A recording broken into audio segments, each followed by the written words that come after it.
ഇന്ന് പറയാൻ പോകുന്നത് ആൻഡ്രോയിഡ് ഫോണുകൾ ലോക്കായാൽ പാറ്റേൺ ലോക്കോ പാസ്വേഡോ മറന്നു പോകുകയോ അല്ലെങ്കിൽ പാസ്വേഡോ പാറ്റേൺ ലോക്കോ ഒരുപാട് പ്രാവശ്യം അമർത്തിയാൽ ഫോൺ ലോക്കായി പോകും. അതെങ്ങനെ ഓപ്പൺ ചെയ്യാം, വളരെ എളുപ്പമായി നമുക്ക് എങ്ങനെ ഓപ്പൺ ചെയ്യാം എന്നുള്ളതിനെ കുറിച്ചാണ്. ഇതിലെൻ്റെ പാറ്റേൺ ലോക്ക് എനിക്കറിയില്ല, ഇതിൽ പാസ്വേഡും അറിയില്ല. ഇതെങ്ങനെ ഓപ്പൺ ചെയ്യാം എന്നുള്ളതിന് ഒരു ഫോൺ സാംസങ്ങും ഒരെണ്ണം മൈക്രോമാക്സുമാണ്. അതിനായി നിങ്ങൾ ഫോൺ ആദ്യം സ്വിച്ച് ഓഫ് ചെയ്യുക.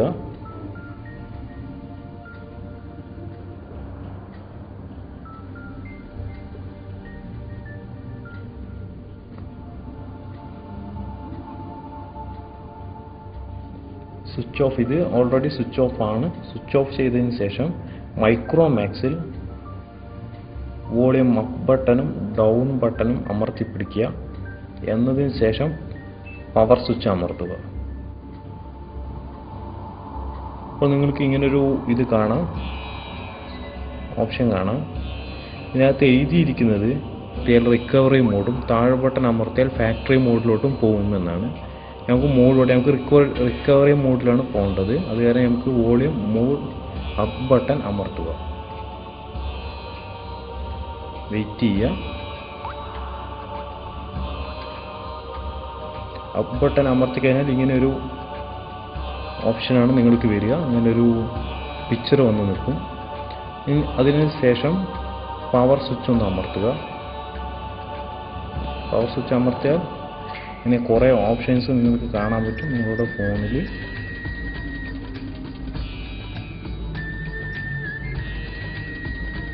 ഇനി നമുക്ക് സാംസങ്ങിൽ എങ്ങനെയാണ് ചെയ്യുന്നത് എന്ന് നോക്കാം. വോളിയം അപ്പ് ബട്ടണും ഹോം ബട്ടണും അമർത്തി പിടിക്കുക.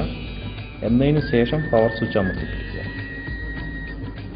അമർത്തി പിടിച്ച ഓണായി വരുമ്പോൾ മുകളിൽ ബ്ലൂ കളറിലോ റെഡ് കളറിലോ റിക്കവറി മോഡ് എഴുതി കാണിക്കും. അപ്പോൾ തന്നെ കൈയെടുക്കുക. ഇതുപോലൊരു ഓപ്ഷൻ വരും. രണ്ടിലും ഓപ്ഷൻസ് ഒക്കെ ഒന്ന് തന്നെയാണ്. ഈ ടൈമിൽ ടച്ച് വർക്ക് ചെയ്യില്ല. നമ്മൾ സൈഡിലുള്ള വോളിയം ബട്ടണും ഹോം ബട്ടണും പവർ സ്വിച്ചും വെച്ചിട്ട് വേണം ഇതിൻ്റെ ഫങ്ഷൻസിന് ബാക്കിയുള്ളത് ചെയ്യാൻ. സാംസങ്ങിൽ കാണിച്ചു തരാം എന്താ ചെയ്യേണ്ടതെന്ന്.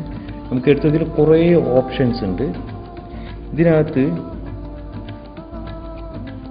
ഡാറ്റ ഫാക്ടറി റീസെറ്റ്, ഇത് വോളിയം ഡൗൺ ബട്ടൺ അമർത്തിയാൽ ഇതിങ്ങനെ താഴത്തോട്ട് വന്നുകൊണ്ടേയിരിക്കും. വോളിയം അപ്പ് ബട്ടൺ അമർത്തിയാൽ മുകളിലോട്ടും പോകും. സാംസങ്ങിൽ എല്ലാത്തിലും ഇത് തന്നെയാണ്, ടച്ച് വർക്ക് ചെയ്യൂല. വോളിയം ഡൗൺ ബട്ടൺ അത് ഡാറ്റ ഫാക്ടറി റീസെറ്റ് എടുത്തതിന് ശേഷം സെലക്ട് ചെയ്യാൻ വേണ്ടി പവർ സ്വിച്ച് അമർത്തുക. പവർ സ്വിച്ച് അമർത്തി ഇങ്ങനെ ഒരു വിൻഡോ ആണ് വരിക. ഇതിനകത്ത് ഡിലീറ്റ് ആൾ യൂസർ ഡാറ്റ എന്ന് പറഞ്ഞ ഓപ്ഷൻ ഉണ്ടല്ലോ, അവിടെ അത് സെലക്ട് ചെയ്തിട്ട് വീണ്ടും പവർ സ്വിച്ച് അമർത്തുകയാണ് ചെയ്യേണ്ടത്. ഇത് എൻ്റെ ഫോണായത്, ഞാൻ ഉപയോഗിക്കുന്ന ഫോണാണ്, അതുകൊണ്ട് ഞാൻ ഇത് ഫോർമാറ്റ് ചെയ്യാൻ ഉദ്ദേശിക്കുന്നില്ല. നമുക്ക് മൈക്രോമാക്സ്, ഞാൻ ഈ ഫോണിൽ മൈക്രോമാക്സിൽ കാണിച്ചു തരാം. പിന്നെ സുഹൃത്തുക്കളെ ഒന്ന് ശ്രദ്ധിക്കേണ്ടത്, ഇത് നമ്മൾ ചെയ്യുമ്പോൾ നമ്മുടെ എല്ലാ ഡാറ്റാസും ഡിലീറ്റ് ആയി പോകും. ഒന്നും തന്നെ ഫോണിൽ ഉണ്ടാവില്ല. ഇതിലും ഓപ്ഷൻസ് എല്ലാം സെയിം തന്നെയാണ്. ഡാറ്റ ഫാക്ടറി റീസെറ്റ് കൊണ്ടുവരിക. ഇതിൽ പവർ ബട്ടൺ അല്ല സെലക്ട് ചെയ്യാൻ അമർത്തേണ്ടത്, ഹോം ബട്ടണാണ്, ഈ ഓപ്ഷൻ ബട്ടണാണ്. ഇത് അമർത്തിയാൽ സെലക്ട് ആവും. അതേപോലെ തന്നെ ഡിലീറ്റ് ആൾ യൂസർ ഡാറ്റ എന്നതിന് സെലക്ട് ചെയ്തതിന് ശേഷം ഈ ബട്ടൺ അമർത്തുന്നുണ്ട് ഞാൻ. അപ്പോൾ കുറച്ച് നേരം വെയിറ്റ് ചെയ്യുക. എറൈസിംഗ് എന്ന് പറഞ്ഞ ഓപ്ഷൻ വരും.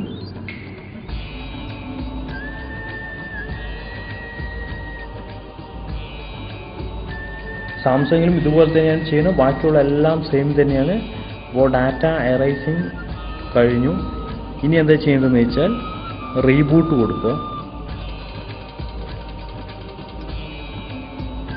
ഫസ്റ്റത്തെ ഓപ്ഷൻ അതിൽ തന്നെയാണ് കിടക്കുന്നത് മുകളിലത്തെ റീബൂട്ട് കൊടുക്കുക. അതെടുത്തതിന് ശേഷം സാംസങ്ങിൽ പവർ സ്വിച്ചാണ് സെലക്ട് ചെയ്യാൻ. ഇതിൽ വന്നിട്ട് ഈ ബട്ടണാണ്. എല്ലാത്തിലും സെയിം തന്നെ ആയിരിക്കും. ഈ ഫാക്ടറി മോഡ് എടുക്കുന്ന ഓപ്ഷൻസ് മാത്രമായിരിക്കും ഡിഫറൻറ്റ്. എല്ലാത്തിലും സെയിം തന്നെയായിരിക്കും ഫാക്ടറി മോഡ്. പക്ഷേ ഫാക്ടറി മോഡിലോട്ട് ഓപ്പൺ ചെയ്യുന്ന ഭാഗം മാത്രം ഡിഫറെൻ്റ് ആയിരിക്കും. ചിലതിൽ ഹോം കീയും പവർ കീയും ഒപ്പം അമർത്തിപ്പിടിച്ച് ചെയ്യണം. ചിലതിൽ ഈ രണ്ട് പവർ ബട്ടണും അപ്പും ഡൗണും അമർത്തിപ്പിടിച്ച് പവർ സ്വിച്ച് അമർത്തണം. സാംസങ്ങിൽ വന്നിട്ട് അപ്പും ഹോം കീയും പവർ കീയും ഒപ്പം അമർത്തിപ്പിടിച്ചാൽ വരും. ഓണായി വരാൻ കുറച്ച് താമസം എടുക്കും ഉള്ളൂ. ഈ ഓണായി വരുമ്പോൾ നിങ്ങളുടെ പാസ്വേഡ് എല്ലാം റീസെറ്റ് ആയിട്ടുണ്ടാവും. ഫയൽ ഡാറ്റാസ് എല്ലാം ഡിലീറ്റായി പോകും. അത് പ്രത്യേകം ശ്രദ്ധിക്കണം. എല്ലാ ഡാറ്റാസും ഡിലീറ്റായി പോകും. ചില ഫോണുകളിൽ ഡാറ്റാസ് അങ്ങനെ നിൽക്കുന്നുണ്ട്. ഓണായി വരാൻ കുറച്ച് ടൈം എടുക്കും. അപ്പോൾ ഒന്ന് അതിനെ സൂക്ഷിക്കുക. നമ്മുടെ ലാംഗ്വേജ് സെലക്ട് ചെയ്ത് കൊടുക്കുക. ടൈം, ഡേറ്റ്, കൺട്രി മുതലായവ സെലക്ട് ചെയ്ത് കൊടുക്കുക. അത് നിങ്ങൾക്ക് ചെയ്യാവുന്നതേ ഉള്ളൂ. എൻ്റെ ഫേസ്ബുക്ക് പേജായ മൈ ബെസ്റ്റ് ഹെൽപ്പർ സാദിഖ് വിസ്മി എന്നുള്ള ലൈക്ക് ചെയ്യുക. നിങ്ങൾക്ക് വല്ല ഡൗട്ട് ഉണ്ടെങ്കിൽ ഈ വീഡിയോയ്ക്ക് താഴെ കമൻറ്റ് ചെയ്യാവുന്നതാണ്. ഞാൻ അതിനുള്ള മറുപടി തരുന്നതായിരിക്കും.